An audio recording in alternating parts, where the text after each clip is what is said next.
پر اللہ کا بڑا کرم ہوا تھا، اس میں کوئی شک نہیں۔ اس ملک میں 1974 میں جو فیصلہ ہوا قادیانیوں کے غیر مسلم اقلیت قرار پانے کا، وہ واقعہ یہ ہے کہ بہت ہی مبارک فیصلہ تھا۔ اس کے لیے تحریک جو اٹھی وہ بھی بہت ہی عمدہ تھی، بہت پرامن تھی، بہت منظم تھی۔ مولانا سید محمد یوسف بن نوری رحمۃ اللہ علیہ اس کے قائد تھے۔ کوئی سیاسی لیڈر جو ہے اس میں نمایاں نہیں تھا، خالص دینی تحریک تھی۔ پھر اس وقت ہمارے ہاں حکمران ذوالفقار علی بھٹو، حالانکہ خالص سیکولر ذہن کا آدمی، اور قادیانیوں نے اسے سپورٹ کیا تھا 1970 کے الیکشن میں۔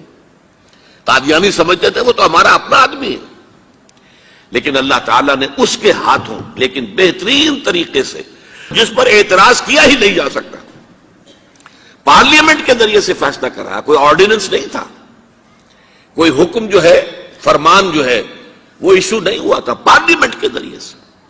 اور پارلیمنٹ کی ایک کمیٹی بنائی گئی جس میں کہ موقع دیا گیا کہ قادیانیوں کے سربراہ بھی آ جائیں، لاہوریوں کے سربراہ بھی آ جائیں۔ یہ دونوں سیکٹ جو ہیں قادیانیت کے، پہلے قادیانی تھے، اب وہ ربوائی ہیں، ربوے والے ہیں۔ لاہوری جیسے پہلے لاہوری تھے، آج بھی لاہوری ہیں۔ ان دونوں کے سرکردہ لوگوں نے آ کر وہاں پر اس کمیٹی کے سامنے پیش ہو کر بیانات دیے اور کہا، کھل کر کہا۔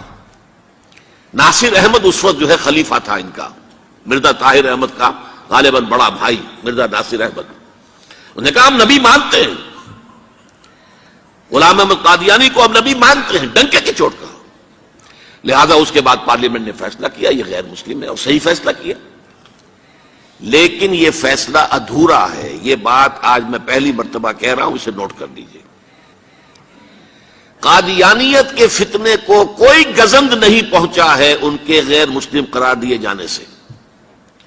وہ فتنہ جوں کا توں پنپ رہا ہے، جوں کا توں پھیل رہا ہے، جوں کا توں وہ اپنے سرطان کی جڑیں پھیلا رہا ہے ہمارے معاشرے میں۔ اور ویسے یہ کہ عالمی سطح پر انہیں بڑی سرپرستی حاصل ہو گئی ہے، پوری دنیا جو ہے، مغربی دنیا، وہ ان کی سرپرستی کر رہی ہے۔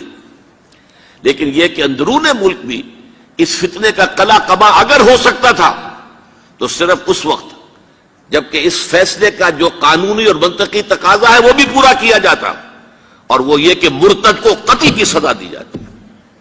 اسلام میں مرتد کی سزا قتل ہے۔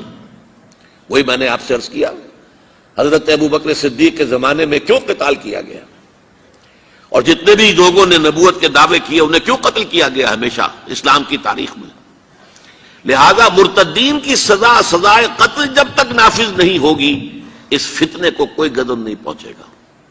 بلکہ وہ تو اپنے آپ کو مظلوم سمجھتے ہیں، مظلوم کی حیثیت سے پیش کرتے ہیں۔ اور ظاہر بات ہے کہ وہ سارے شاعر، چاہے آپ آرڈیننس نافذ کر لیں، لیکن ان کے جمعے کی نماز ہوتی ہے۔ یہ ٹھیک ہے کہ وہ مسجد کی شکل نہیں بنا سکتے، ماڈل ٹاؤن میں ایک بڑی کوٹھی کے اندر ان کا جمعہ ہوتا ہے، ان کی عیدیں علیحدہ ہوتی ہیں۔ وہ سارے شاعر اسلامی کو استعمال کر رہے ہیں، اور الٹا مظلومیت جو ہے اس کا لبادہ اوڑھ لیا ہے۔ جیسے دنیا میں یہودیوں نے ہولوکوسٹ کی مظلومیت کا لبادہ اپنے اوپر اوڑھا ہوا ہے۔ ہم جو چاہے ظلم کر لیں نوع انسانی پر، ہمیں کوئی گدن نہیں پہنچا سکتا، اس لیے کہ ہم نے اتنا بڑا ظلم سہا تھا۔ ہولوکوسٹ ہمارے 60 لاکھ آدمی جرمنوں نے ختم کر دیے تھے، تو اب اگر 8-10 لاکھ مار دے فلسطینی یا کوئی اور عرب یا اور مسلمان تو کون سی بڑی بات ہے۔ اسی طرح قادیانیوں نے مظلومیت کا لبادہ اوڑھا ہوا ہے، اور ان کو کوئی گدن نہیں پہنچا ہے جب تک کہ قتل مرتد کی سزا یہاں نافذ نہیں کی جائے گی۔